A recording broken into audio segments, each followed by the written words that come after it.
Sometimes I get tinfoil hat questions, and I'm like, oh, here we go again. No, I'm not a honey trap for this, for that essay. Okay, no, you don't have to worry. Okay. There are so many problems in this world that need attention with terrorism and politics and so forth. Tracking you and what services you're using it as an individual is not on the radar, on anyone's radar. But nobody's sitting in a room unless you're a highly profiled individual going, oh, Henry, he just got a drink at Starbucks on whatever street. And then he's talking to these three people because their phones are connected together in the same blah blah blah. Yeah.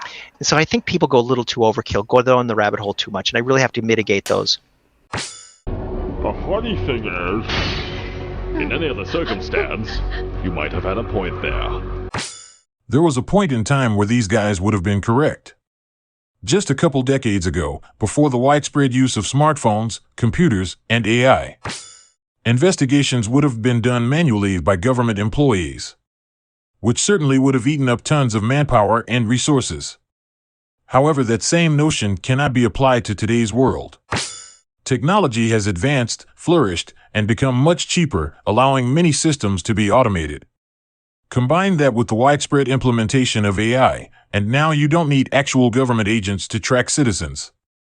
It's appalling that Dallas casually dismisses legitimate privacy concerns simply because he's out of touch with the modern world and relies on outdated assumptions. Dallas even admits that his service is partially automated because of how manually intensive it is.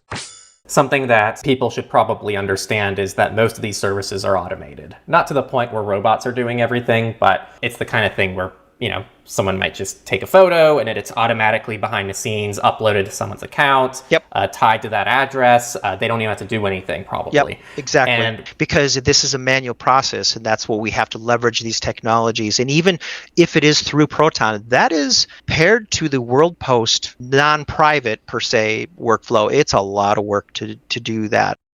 And yet, Dallas doesn't believe the government could also automate surveillance.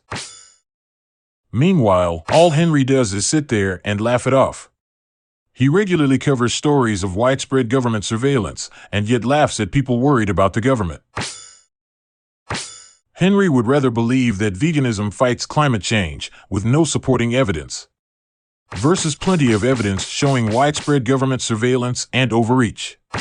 For a couple of guys claiming to be privacy advocates, their outdated assumptions are more harmful than helpful to the average person.